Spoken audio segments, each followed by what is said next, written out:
Assalamu alaikum my viewers, hope so you are doing well. Welcome to my channel Knowledge of Psychology. Previous lecture में हमने structuralism और functionalism की बात की थी।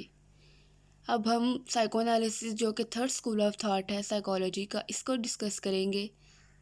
स्ट्रक्चरलिज्म और फंक्शनलिज्म में कॉन्शियसनेस को स्टडी किया जाता है, जबकि साइकोएनालिसिस में अनकॉन्शियस को स्टडी किया जाता है।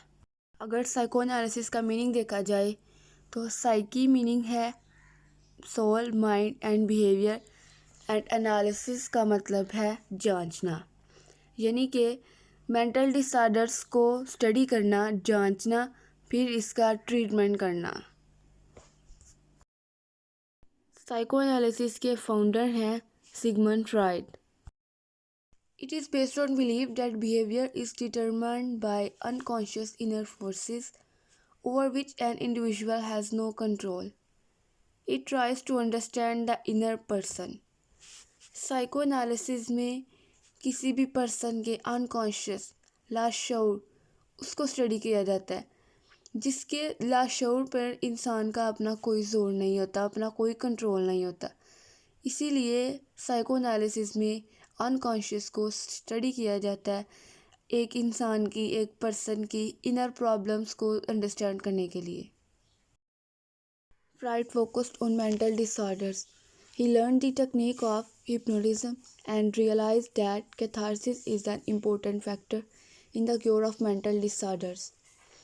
हिप्नोटिज्म एक ऐसी टेक्निक है, एक ऐसा मेथड है जिसके ज़रिए इंसान की अंदर वाली फीलिंग यानी कि रिप्रेस्ड फीलिंग्स को जाहिर किया जाता है।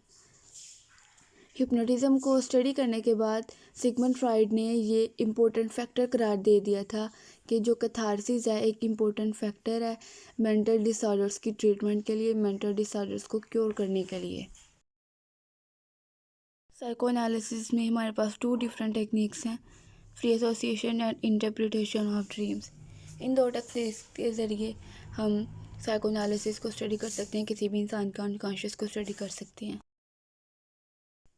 साइकोएनालिसिस पर बहुत ज़्यादा क्रिटिसिज्म भी हुआ था। कार्ल जंग, a student of Sigmund Freud, differed from Freud and presented his own version of psychodynamics called analytical psychology. Karl जंग ने एक अपना पॉइंट ऑफ व्यू दिया था, एक अपना नज़रिया दिया था साइकोएनालिसिस के बारे में, जिसको उसने एनालिटिकल साइकोलॉजी करार दिया था। He based his personality theory on introvert and extrovert. Karl जंग के बाद अल्फ्रेड एडलर, इन्होंने क्रिटिसिज्म किया था। A student of Carl Jung was also impressed by Freud and Jung's ideas and presented his own version of psychodynamics called individual psychology. इन्होंने psychoanalysis को individual psychology कहा था।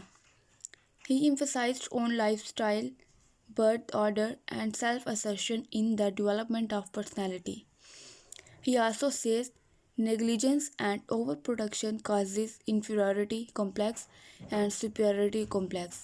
इन्होंने कहा था कि नेग्लिजेंस और ओवर प्रोडक्शन से इसी तरह चिल्ड्रन की डेवलपमेंट के साथ ही ये चीज़ पैदा हो जाती है, सुपीरियरिटी और inferiority complex.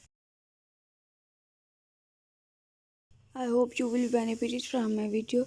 Kindly like, share and comment my videos and also subscribe my channel for more videos.